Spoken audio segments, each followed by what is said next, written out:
So my talk is about post-traumatic epilepsy, and the way, because this is a meeting dealing with comorbidities, I formulated this title, is it a disease or a comorbidity? And actually this title turned out to be quite a challenge because preparing this talk took some thinking. And I have here the take-home message, and because this is the last talk of the day, so I wanted to be a little bit provocative regarding also this 1-hour discussion that we have. So now we think about, we have been talking lots of diagnosis, and what I'm suggesting is to say that diagnoses are artificial.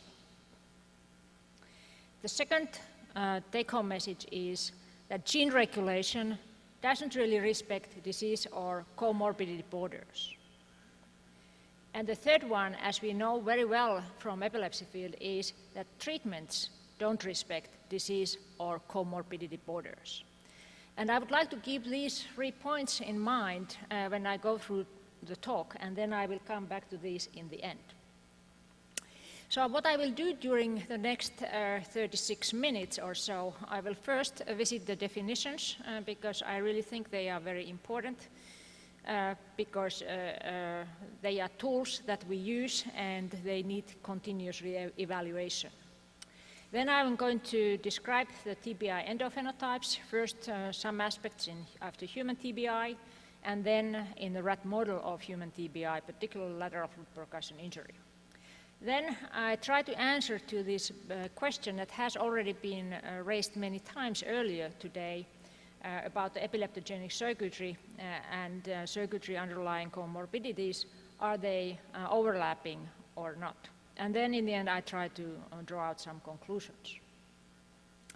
So now when we talk about post-traumatic epilepsy, so it's an epilepsy that develops after traumatic brain injury. So what is TBI?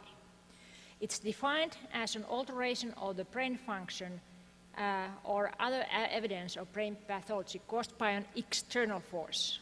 So not any injury is traumatic brain injury. Traumatic brain injury is caused by an external force.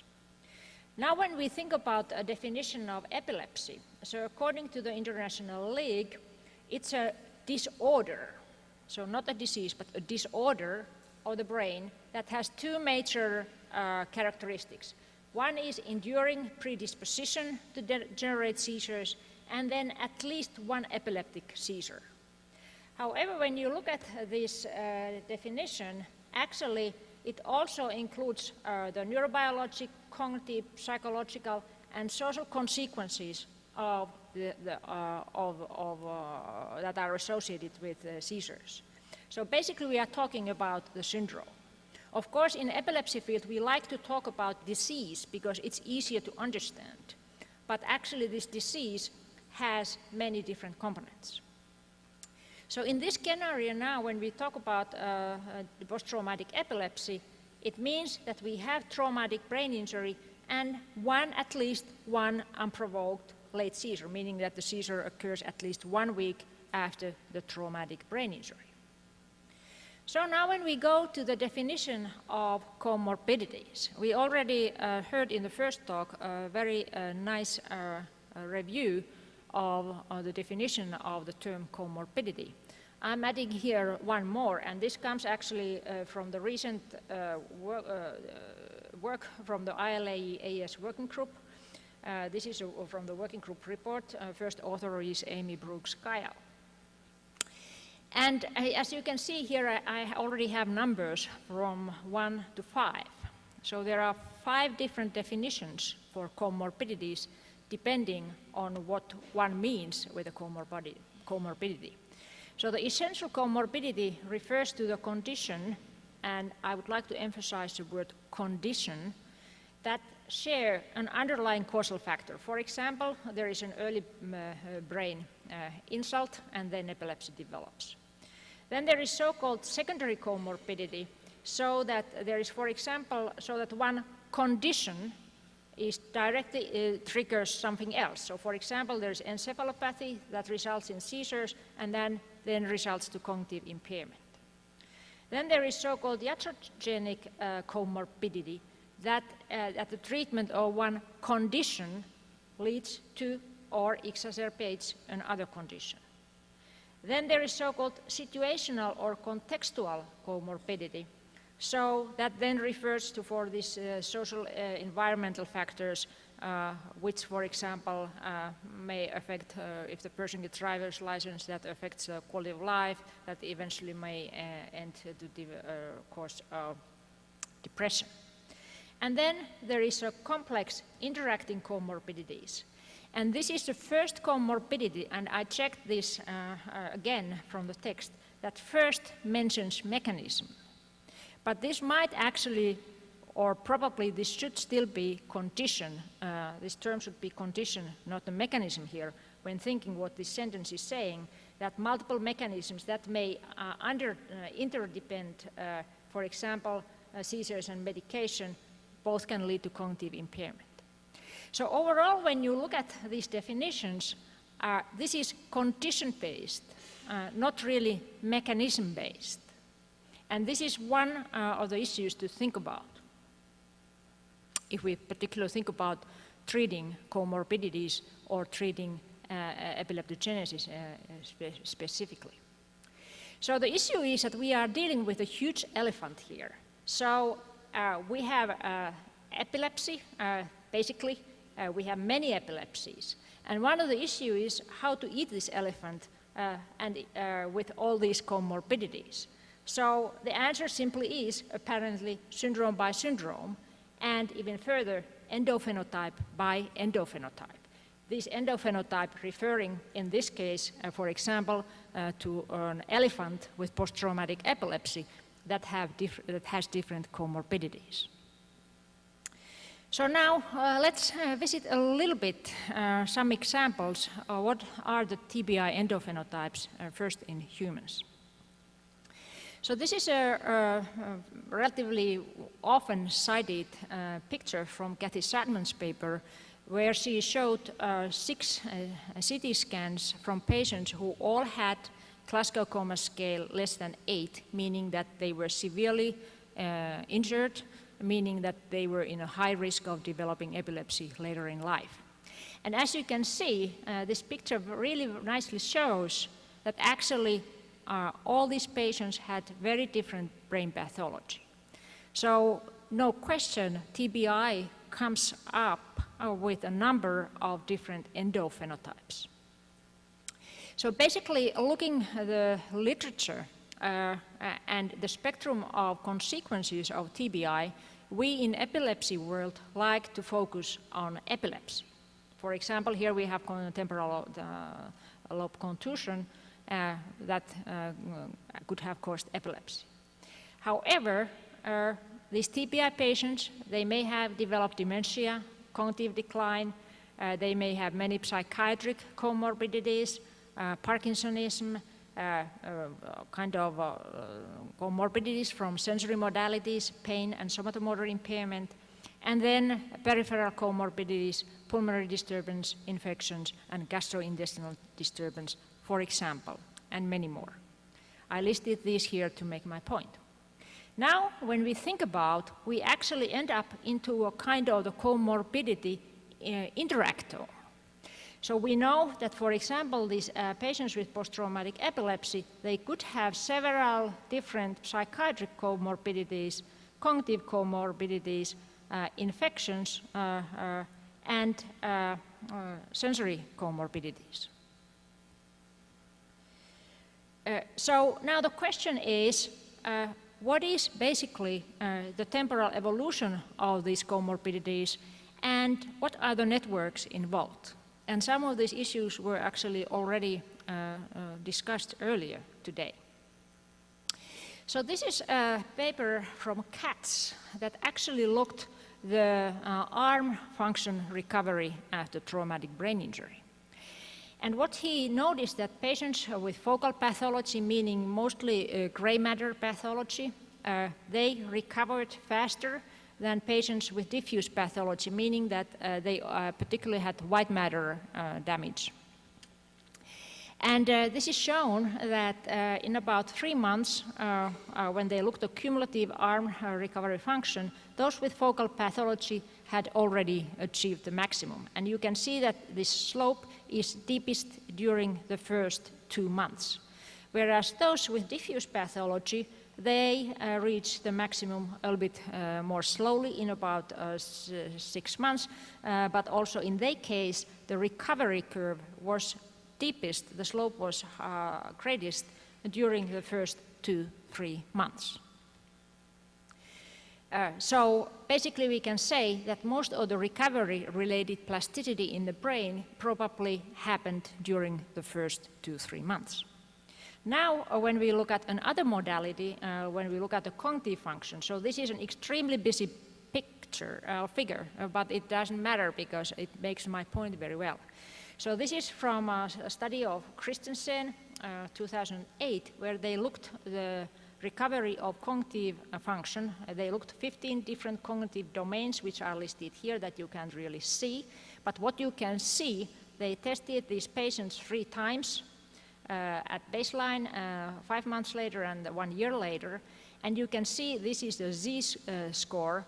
So that first of all, there was differences between the different cognitive domains.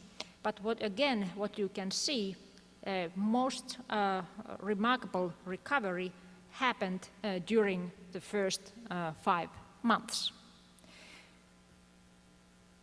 So now when we then think about epileptogenesis, so this is the classical work from Angers, who followed the patients for up to 30 years. And when he looked at the patients with severe injury, he found that about 16% of those developed epilepsy during the 20 years follow-up. If the injury severity was milder, like moderate TBI, about 4 or 5% developed epilepsy over the 30 years follow-up. So basically what you can see here is that this plasticity in the brain that eventually leads to epileptogenesis is really slow compared to recovery of motor and cognitive function that I showed to you that typically happens in 2, 3, 4, 5 months, whereas epileptogenesis happens over the years, even though it is deepest during the first 2 years, actually 1 year. So now if we move to animal models, so do we see something similar in them? Because it would be an advantage, because then we could really start to look at the circuitries and also the molecular mechanisms, because we would have the brain tissue available. So there are many animal models of traumatic brain injury, and I'm just showing this review article that just came out recently, if you are interested. I'm going to talk about one that is so-called lateral Fluid-Percussion injury. What it means that we take a bone flap out using craniectomy. We leave the dura intact. We can do this different parts of the brain, and you can see here several labs where they do it. We do it right here. So we take the bone out, so we have the dura intact there. Then we connect the animal to the lateral Fluid-Percussion injury device. So here you can see this cylinder filled with saline. It's 90 centimeters long, so this is a big equipment. So here is the hammer. And what happens, the hammer hits one end of the cylinder. There is a saline pulse that goes on the surface of the dura and triggers a pressure wave that goes to the brain. And then, for example, when we image these animals 9 days after TBI, we can see this nice lesion here. This is approximately relatively rostral part of the lesion. Here is a rhinal fissure, so here in the temporoparietal cortex. This is one of the most commonly used animal models of TBI. I just checked, there are more than 1,100 publications. It models the closed head injury in humans, and it causes both diffuse and focal damage, meaning both white matter and gray matter damage. So in that sense, mimicking human TBI. What we know about the pathology after lateral foot percussion injury, so it's typically unilateral. It involves thalamus, cortex, and hippocampus. So now what we also know is that the pathology is progressive. Here is the same animal that we imaged 3 days after traumatic brain injury and then 6 months after traumatic brain injury. Here is most rostral, here is most caudal, and you can see, for example, here you can see this lesion at 3 days post-injury very nicely here. And when we waited 6 months, you can see that there's huge tissue loss and CSF is very much filling the space. What we also know is that pathology is variable. Here are 2 rats that were monitored over the period of actually 6 months. Here is the first 23 days. And you can see that this animal had a very big lesion already 23 days after injury, whereas the other one had much milder lesion. And this is actually very important to keep in mind when working with animal models, because the evolution of the lesion may be highly variable between the animals. It doesn't matter how careful you try to be. So what we know about these animals is that when we look at motor recovery with composite neuroscore, it also has some other modalities, but the motor component is the dominant one. So the maximal score is 28. And when we test these animals at different time points after injury, you can see that at 2 days after injury, they do quite poorly. Actually, the score could be closer to 12 after severe injury. But the point that I want to make here is that they actually recover in about 2-3 weeks. So in animals, the motor recovery happens relatively early on, and eventually they reach almost the control levels. When we then look at another modality, the sensory recovery, and this is our recent functional MRI study, we looked at the bolt response to the electrical 4-pole stimulation. So here is what you can see in controls. When we do the right 4-pole stimulation, you can see the activation of left S1 somatosensory cortex here. When we do the same to the trauma animals, you can see that at baseline, we can see the nice response, but 7 days, 14 days later, we start to see something, and we see partial recovery when we wait about 2 months in this particular animal. This is variable, but this is like a typical pattern. And here is actually the bolt response when we compare to the contralateral side. So here you can see that both the ipsilateral, that's red, contralateral, that's blue. In SAM-operated animals, both sides get stimulated in a very same way. When we look at the TBI, you can see that ipsilaterally, the bolt response is clearly less than contralaterally, and there is partial recovery in about 2 months. We also quantified this, and what you can see, there is clear decrease in this bolt response. It never really recovered completely, but we can say that when we look at the sensory modality, that is actually closer to the lesion side compared to the motor modality. So it's about a couple of months that it takes to recover. Then when we look at the psychiatric comorbidities in these animals, here I'm citing the work from Terry O'Brien from Melbourne. He did a nice study that came out a couple of years ago. He looked at anxiety-like behavior using open field and elevated plus maze. He tested the same animals at 1 month, 3 months, and 6 months after injury. And the reason why I like, there are two major reasons, or several reasons why I like this study, but I also like his honesty.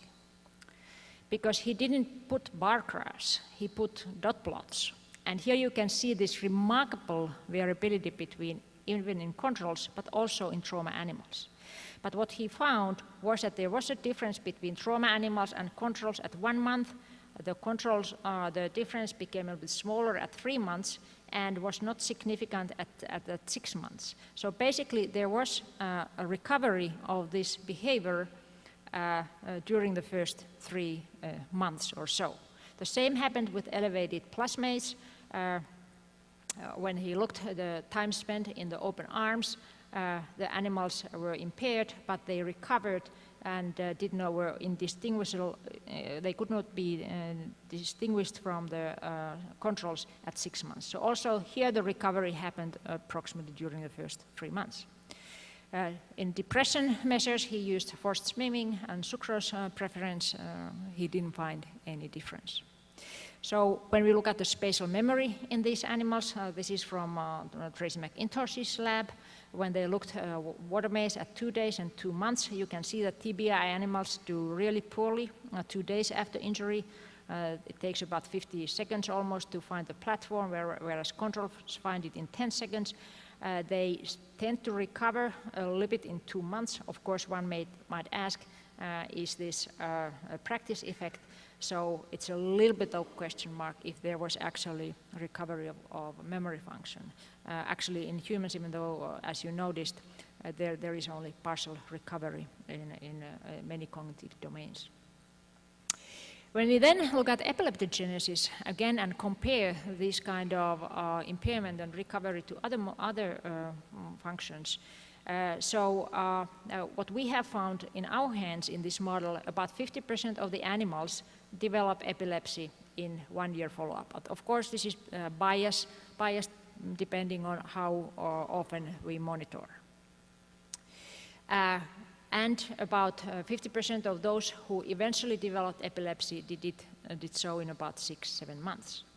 So now what we have here is that, like in humans, epileptogenesis, at least by using the methodologies that we have been using and many other laboratories have been using, it looks like that, like in humans, so actually the recovery of the motor, sensory, behavioral, cognitive functions might be a little bit faster than the development of epileptogenesis. So now if we go back to this TBI and comorbidity interactome and look at what I just showed you in rats, so it's a little bit less complicated, but still, I mean, we can see several different endophenotypes in the same animal.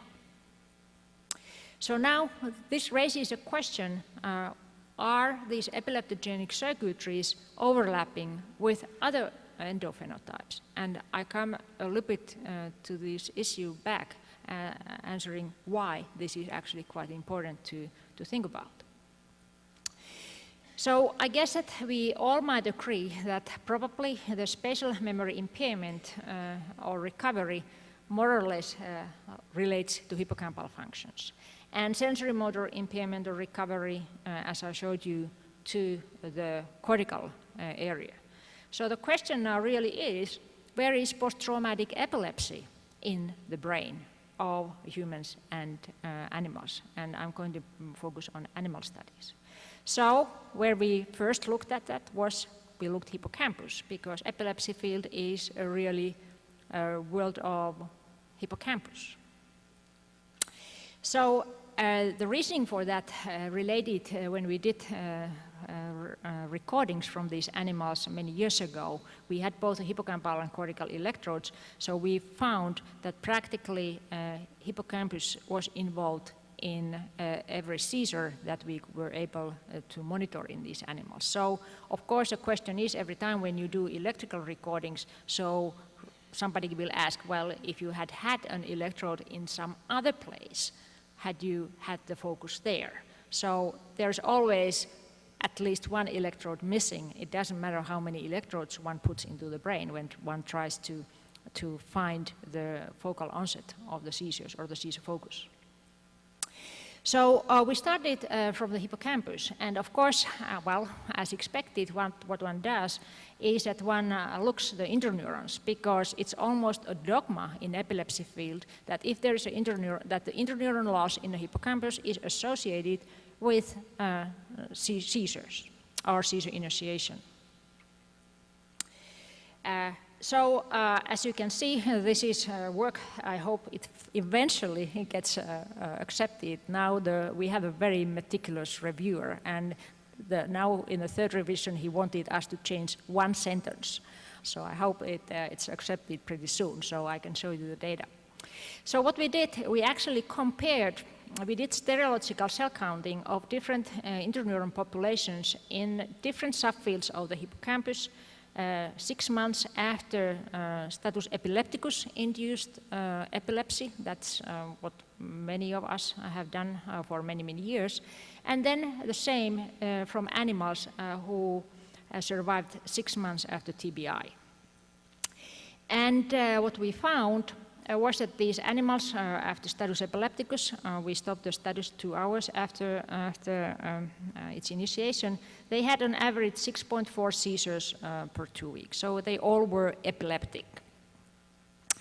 When we looked at different interneurons, parvalbumin, cholecystokinin, somatostatin, neuropeptide Y, and calredinin, and I'm just showing you like 1 promille of the data. This is a very, very large paper because we looked every subfield and every layer differently. Separately. So what we found that there was a remarkable decrease in NPY neurons, and this was what was expected, whereas the other neurons were approximately at the control level. Then we looked at these TBI animals, and what we found that there was a remarkable decrease in all interneuron subpopulations. And this reviewer has given us really hard time of asking, did these neurons really die? And we have done quite a bit of control experiments, so they die. And what is very interesting in these animals is that they didn't have any seizures. They have increased seizure susceptibility, but they did not show any seizures, not a single one, during the 2 weeks continuous video EEG monitoring. So this was, being honest with you, quite a surprising finding and very much against the dogma that even a remarkable interneuron loss is not really associated with frequent seizures in these animals. So then, if it is not hippocampus, so what?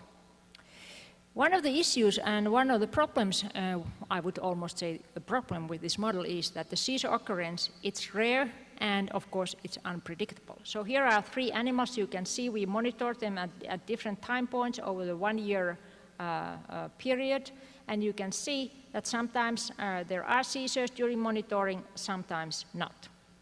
So that's why the issue, what we have been using lately and are still kind of investigating, is it a feasible method to diagnose epileptogenesis, is seizure susceptibility. So this is based on the idea that we have, each one of us have our seizure threshold, and if there is, for example, traumatic brain injury, it goes down, and eventually seizures come when there are different kinds of precipitating factors. Here are different mechanisms, and here is enduring epileptogenic abnormality. And one of the issues is, or the hypothesis that we made, is that perhaps if we were able to assess the seizure susceptibility during epileptogenesis, it would be a valid predictor for the development of spontaneous seizures in that given animal. The advantage would be that we could diagnose this ongoing epileptogenesis at any time point. We don't need to do very extensive seizure monitoring. So basically, the way how we do this is we give pentylene tetrazole in a very controlled way. Animals are continuously video EEG monitored. And then we look at the EEG, different markers shown here. So we give the animals pentylene tetrazole, they are under video EEG, and for the next 60 minutes, we count the latency to the first spike, number of spikes, time to the epileptic discharges, their total number, and a number of other parameters not actually mentioned here. So the issue is, and the problem with this methodology is huge variability. And this is what is again and again commented. But of course it may relate to pharmacokinetic issues, but I guess it makes sense that our thresholds are different. But what we see over and over again is that, for example, when we look at the latency to the first spike in these animals, it's reduced compared to the controls. Or when we look at the number of spikes that we see during the 60 minutes after pendulum tetrazole administration, it is increased in trauma animals. And now we have started to collect the data from individual animals to see where do actually those animals which show spontaneous seizures belong in these data. And as expected, they have the shortest latency to the first epileptiform spike, and they show the highest number of spikes. So this is not actually just completely out of the blue if we think about clinical relevance. There are data already from '79 published by Wieser's group from Switzerland, where they actually used bicocooline and electroshock to identify seizure focus in patients. More recently, there is actually an Italian group that has published several papers starting from 2002 using actually pendulum tetrazole in epilepsy surgery patients.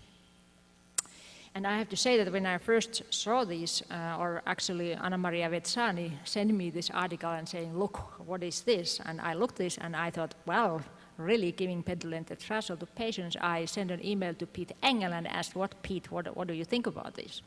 And he said, well, yeah, you know, he advised me to look at this Wieser's paper.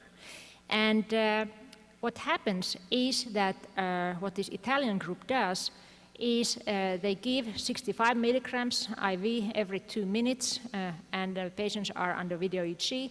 They stop the infusion immediately when they see the first EEG or clinical sign of the seizure onset, and then they inject the tracer.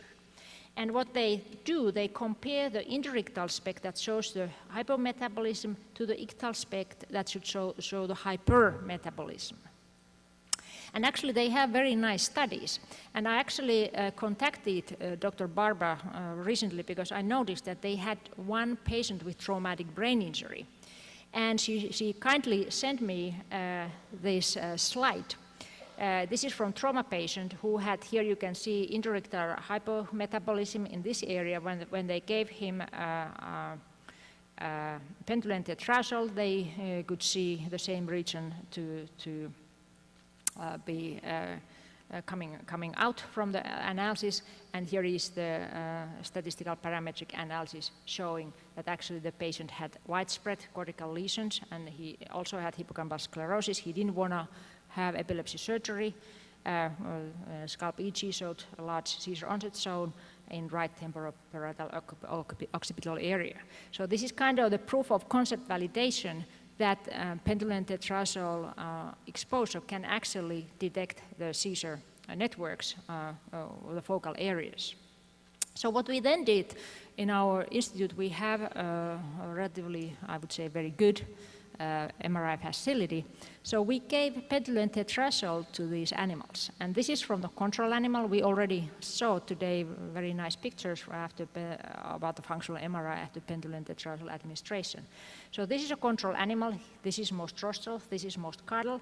And when we give pendulum tetrazole, so you can see, boom, it comes bilaterally from the cortex, oscillates or stays in cortex for some time, and then goes to thalamus. And this is very much what is expected based on the classical papers by Ferendelli and others who show that it's a from pathway from mammillary nuclei to the anterior thalamus to cortex that is activated by pendulum tetrazole.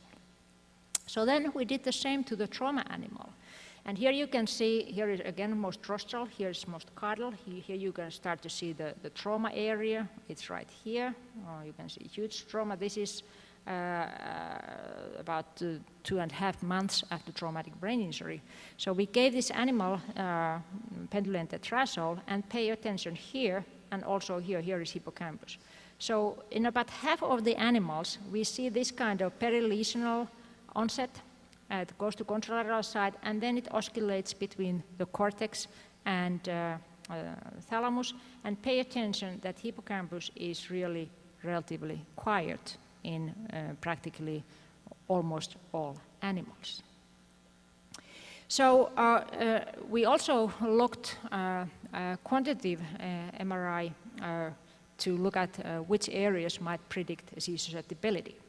So basically, what we did, we looked MRI very soon after injury. In this case, I'm going to show you data from 9 days post-TBI. You can find the rest of the data from the recent publication. We looked T1 row, T2, and diffusion trace. We had the regions of interest in the perilesional areas, both dorsally and ventrally, and also in the thalamus.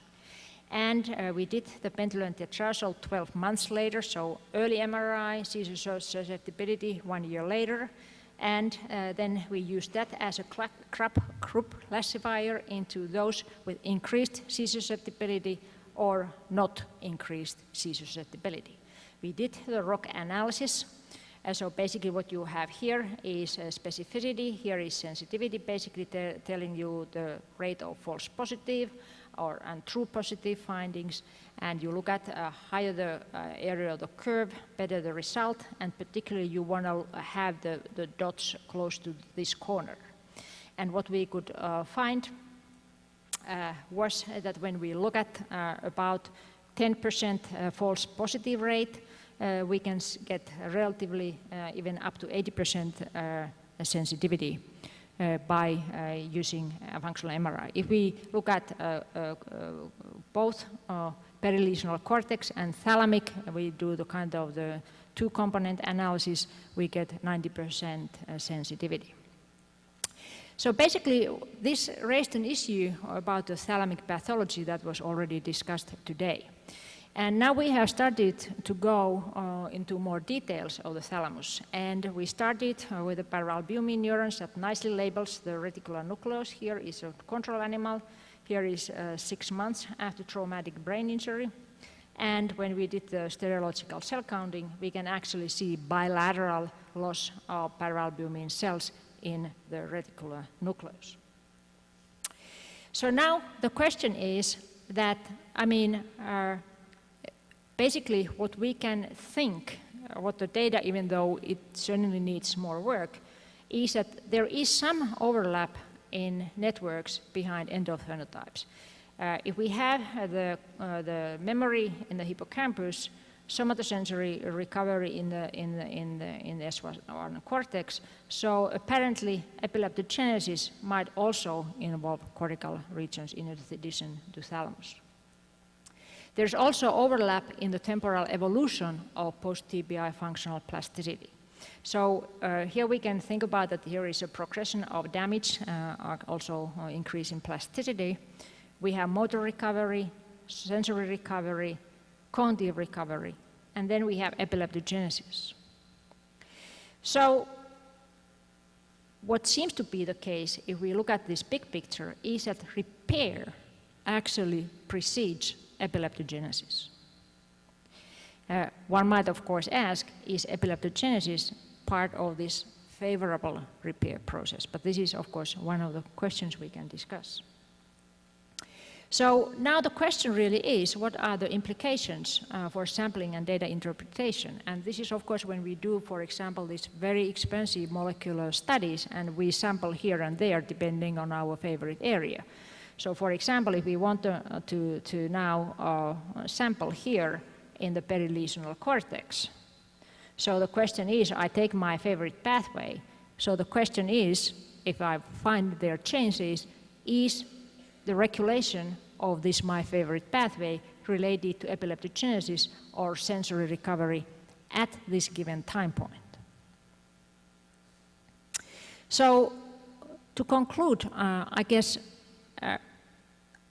it could be that this talk raised more questions than answers, but we have 1 hour time to discuss about this. So what is really needed to make progress? I would like to suggest that first we have to accept that when we talk about epilepsy and comorbidities, we are investigating a complex disease in models which are noisy. There are several endophenotypes, and severity of the endophenotype is variable. There is overlap in the temporal evolution of different endophenotypes, and there is overlap in networks apparently underlying different endophenotypes. What we probably need is substantially much larger cohorts that we are currently investigating. we need absolutely more accurate phenotyping of different symptoms. We probably, and I have to say, I thought I would never say this, but probably we need to use more reductionistic models, at least at certain cases. And then we certainly should also do proof of concept studies to demonstrate that this alteration we are interested or we are showing in a given pathway specifically links with a proposed abnormal function. So now we go to this take-home message. I started saying that diagnoses are artificial. So how to fix that is probably not to look at diagnosis, but look at the phenotype. So then I kind of started saying that gene regulation doesn't respect disease or comorbidity borders. So perhaps we should really try to associate the molecular changes with a phenotypic feature rather than a disease. And then the treatments don't respect disease or comorbidity borders. So perhaps we should treat mechanisms, not the diagnosis.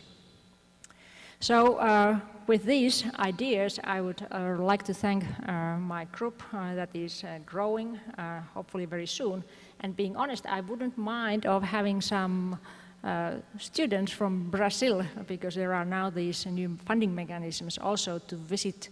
So now when you have here spring, we have fall, and when you have summer, we have winter. So a little bit different climate if you are interested, so let me know. Thank you very much.